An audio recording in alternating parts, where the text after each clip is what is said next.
Got the view, guys. Sun. Ito yung sun. May naglilinis, oh.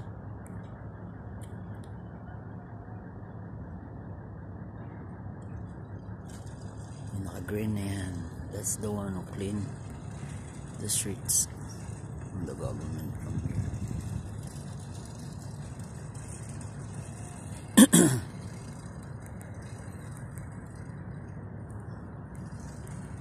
That's our villa.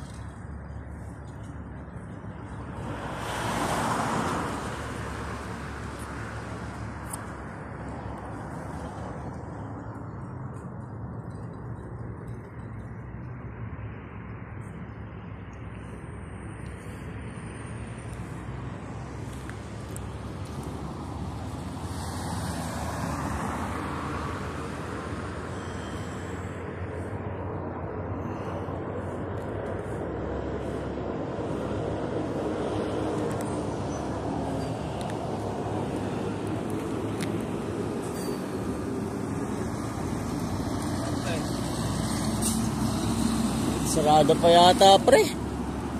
Lagay mo na dyan. Sarado pa yata eh. Wala na mga cover yung 16 oras natin, pre. Cover? Hindi, kamukha lang. Di paano nangyari yun na ano? Sabi ni Ali, Ayan. wala na daw cover yung cups natin. Mga 16 ounce ba? Sabi ko, paano nangyari yun? Eh, pag mag-order, may kasama na. ng lead yun eh. Oh. Mas marami pang ang cups na gagamit kaysa cover. Oo, cover. Hindi masyado. Lalo na pag dine-in. Sabi ko pa sa kanya, huwag ka mag-alala, ako bahala bukas. Kasi nanghiram ako nito. Wala din palang cover dala to. Wala. Hindi nila naisip mo. Diyan na muna, pre. Patong mo. Umalis sila eh. Nagpunta ng Bacala eh. Sakto na dun sila eh. Hindi okay si ano, pre. Dapat nagpa-confine siya. Suka siya ng suka hanggang ngayon. Sana siya ngayon. Yung inanong kita, pinost ko na sa group kasi baka may mangyari sa kanya. At least may makacheck sa kanya. Kasi mahirap yan sabi sa kanya. Hindi mo alam yung ano mo, nalalambot ka. Kausap niya yung asawa niya, wala do. Sabi ng asawa niya, paano ako makakatawag? Wala akong matawagan kay Ronnie, sabi niya. Kala ko nagpa-confine, bumalik ulit. Si Ronnie tinawagan niya. Inutusan niya si Van na bumili ng pagkain niya yata. Nandiyan si Van kanina. Nakita ko. Sabi ko napansin mo, pumasok ako doon. Hindi nakita na alam ko.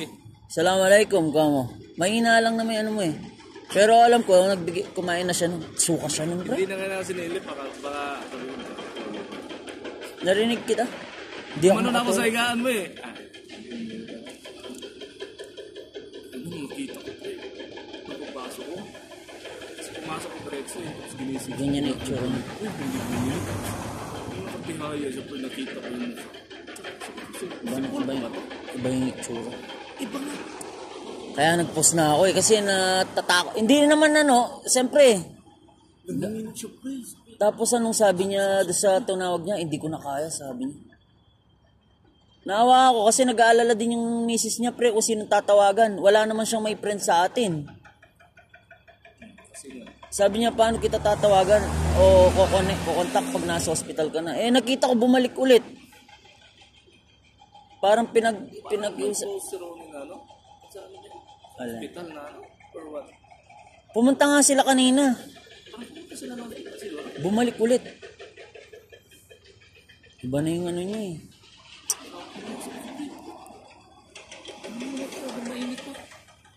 Pagka ano mo? Hindi ako nakatulog kasi buong ano ko siyang init. Pero nagdarasal ako habang kasing hirap ng sitwasyon na ganyan. Sabi ko, Paul, hindi naman sa ano, pre, sabi ko, mahirap yung ganyan. Habang nakakapaglakad ka pa, sabi ko. Nung nag-chat tayo, nakapatulog na ako nun eh. Sinat kita kasi, kinausap ko na. Sakit pa ng ulo ko nung kasi gusto ko matulog. Di ako makatulog, iniisip ko nga siya. Kasi maaga pa tayo nung ano eh. Sabi ko nga, Paul, nung birthday nga ni Ronnie, sinabihan ko nga si Ronnie, niyaya mo, pero sa kwarto ka kumain. Hindi ko na kaya nun, pre, sabi niya. Sabi ko, alam mo, hindi rin ako nakakatulog. Lagi ko kita narinig. Si Bert, sabi ko. umuubo o umaano sa... Ando naman si Bert, diba? Wala. Hindi ko naman sa ano. Sana nga. Kasi kahit anong ano ni Paul, umihilik lang si Bert eh. Day off naman ni Bert, sabi ko kung ayaw mo ngayon. Kasi talagang desidido na akong tulungan siya kanina, pre. Sabi niya tao, gumaganon siya eh. Sabi ko, iba na to. Imposible siyang gaganon eh, pre. Ikaw, kung masama ba yung pagkaroon? Wala na hindi mo alam eh. Maputla na hindi mo alam din.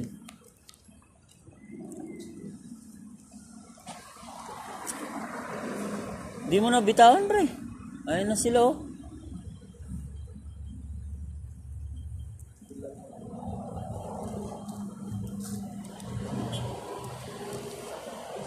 Naawa ako sa, ano, sa misis niya, pre. Sheila,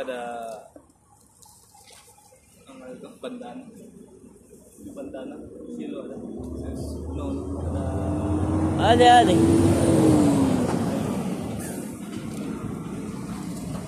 Kanino yung ano, pre?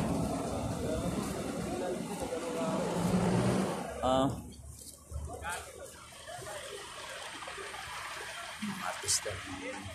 Enjoy.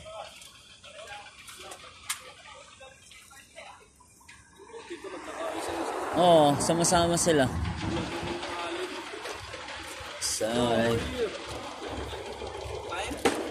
Yala, akil.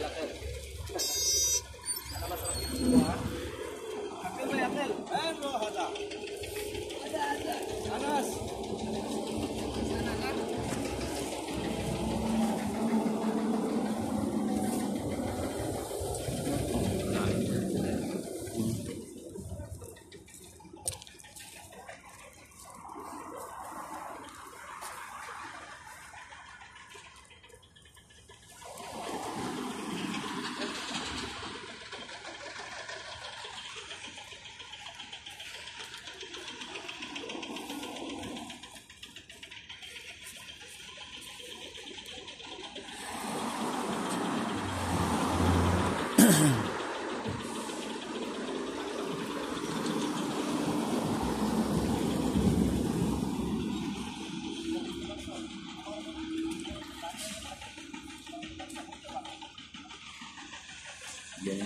This is how we are during coming on duty. Being here as a OFW, first you should take care of yourself. You should eat properly. You should sleep properly. It's hard to visit one of our co-workers here having a real bad fever. Hope and pray he will be soon okay, because in this situation of him, it's not easy to handle on his own.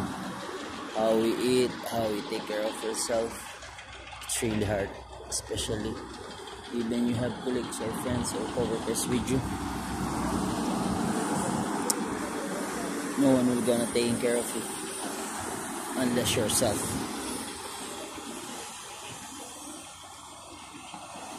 God bless everyone. Take care.